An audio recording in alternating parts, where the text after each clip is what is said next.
बिस्मिल्लाहिर्रहमानिर्रहीम। Voice of Punjab से अनवारुल हक आपकी खिदमत में हाजिर है।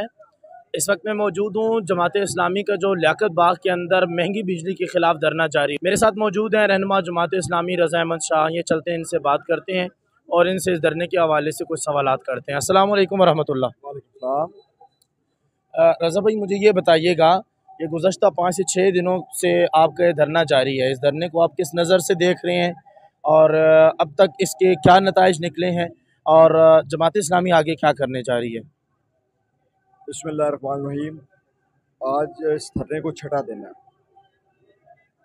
और ये धरना जमात इस्लामी के लिए नहीं है, जमात इस्लामी के कारकुन के लिए नहीं है।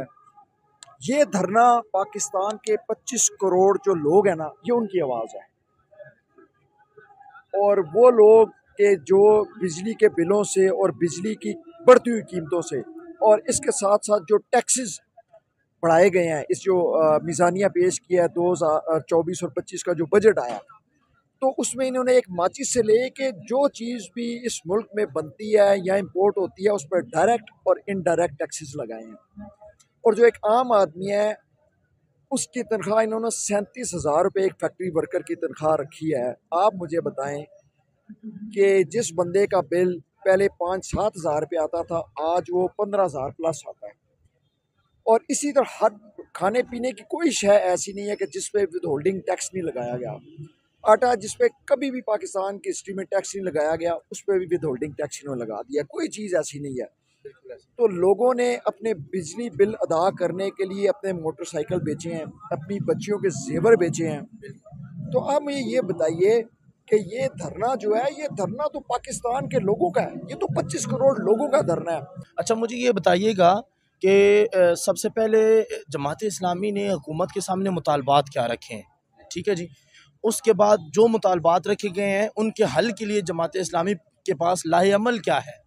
हमारी जो लीडरशिप है उनकी एक मीटिंग हो चुकी है ऑलरेडी, जो कमेटी बनाई गई थी गवर्नमेंट की तरफ से। आज वो दूसरी मीटिंग थी और दूसरी मीटिंग में गवर्नमेंट के जो वहाँ से लोग आए हुए थे वो इस चीज़ पे एग्री हो गए हैं कि अगर जो फार्मूला जमात इस्लामी ने दिया है उसके तनाजुर में काम किया जाए तो लोगों को रिलीफ मिल सकता है। देखें ना, हमारी हुकूमत को चाहिए, जिस तरह अमीर साहब ने कहा और रोज़ अपनी तकरीर में कहते हैं कि जो फ्री पेट्रोल दिया जा रहा है, जो फ्री बिजली दी जा रही है, जो फ्री गैस दी जा रही है, तकरीबन 350 अरब रुपए बनते हैं। तो अगर आप इनको रोकें और ये 4500 सीसी गाड़ियाँ जो हमारे हुक्मरानों के पास हैं, बिल्कुल ऐसे ही। तो वो उसको अगर 1300 सीसी पे ले आएँ तो आपकी पेट्रोल कंजप्शन भी कम होगी और ये जो गाड़ियाँ बेचें आप, अरबों रुपए आपको मिलेंगे। तो देखें ना, जब तक कि आप इस मुल्क में रहने वाले गरीब आदमी और गैर मराठी याफ्ता तबके से तल्लुक़ रखने वाले आदमी, middle class, lower middle class के लोगों का नहीं सोचेंगे तो यकीन माने कि इस वक्त लोग खुदकुशियाँ करने पे मजबूर हैं। भाई भाई का गला काट रहा है। ऐसे ही है बिल्कुल।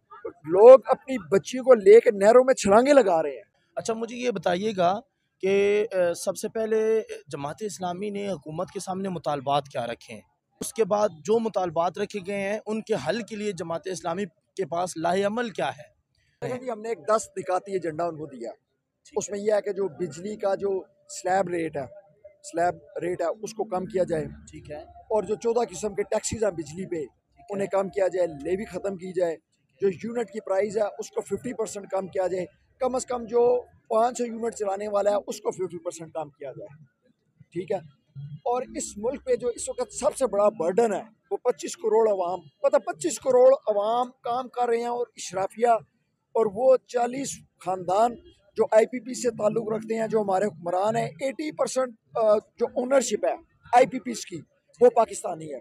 हमें तो ये पढ़ाया जाता था ना कि यार ये फॉरेन कंट्रीज़ के साथ हमारे एग्रीमेंट्स हैं, इसको हम तोड़ नहीं सकते, वो इंटरनेशनल कोर्ट ऑफ जस्टिस में चले जाएंगे, IMF आपसे नाराज़ हो जाएगा, वर्ल्ड बैंक आपसे नाराज़ हो जाएगा, ये दिस एंड दैट।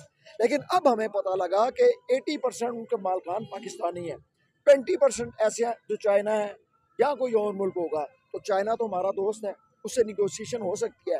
लेकिन ये जो 80% लोग हैं, 80% पाकिस्तानी हैं, तो उनको उनके साथ सारे मुआहदे उनके रिव्यू होने चाहिए। और मैं तो कुछ बढ़ के बात करूंगा, अगर ये हमारी बात ना माने तो जितने मालकान IPPs के उनके घरों के बाहर भी धरने देने चाहिए ताकि उन्हें एहसास हो देखें, एक जो बिजली का ये कारखाना लगाते हैं उस पे 50 अरब रुपए लागत आती है, ठीक है, 50 अरब रुपए। तो एक एक आईपीपी जो है, इंडिपेंडेंट पावर प्रोड्यूसर, उस 400 करोड़ पे 400 अरब रुपए कमा चुके हैं। यार आप इस मुल्क का और कितना खून निचोड़ेंगे यार, जहाँ जिस मुल्क में पीने का साफ पानी नहीं, जहाँ पे अस्पताल में लाल दवाई नहीं, जहाँ थाने में इंसाफ नहीं, जहाँ बच्चों और बच्चियों के स्कूलों में वॉशरूम्स नहीं, तो वहाँ पे ये आप जुल्म कर रहे हैं। तो अगर गवर्नमेंट ये IPPs के माहदे ख़त्म नहीं करती तो जमात इस्लामी का इसके ऊपर क्या अमल होगा, जमात इस्लामी उसके ऊपर क्या रिएक्शन देगी? अगर गवर्नमेंट आईपीपीस के माहदे ख़त्म नहीं करती, इसका मतलब है कि गवर्नमेंट जो है वो इन 25 करोड़ अवाम के साथ सिंसियर नहीं है।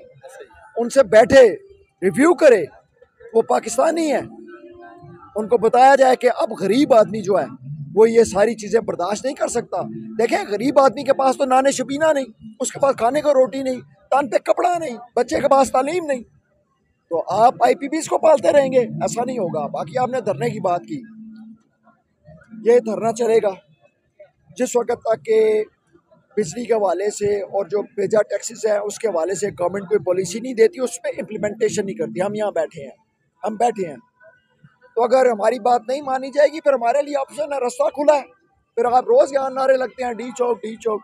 तो अमीर जमात नईमुर रहमान साहब कहते हैं कि हम चाहते हैं, देखें ये पुलिस हमारी है, FC हमारी है, रेंजर हमारी है, हम ये हमारे ही भाई हैं, हमारे ही बेटे हैं यहाँ पे, तो हम आपस में लड़ाई नहीं चाहते इन लोगों के साथ कि इक़्तिदार में कोई और बैठा हुआ और हम आपस में उलझे।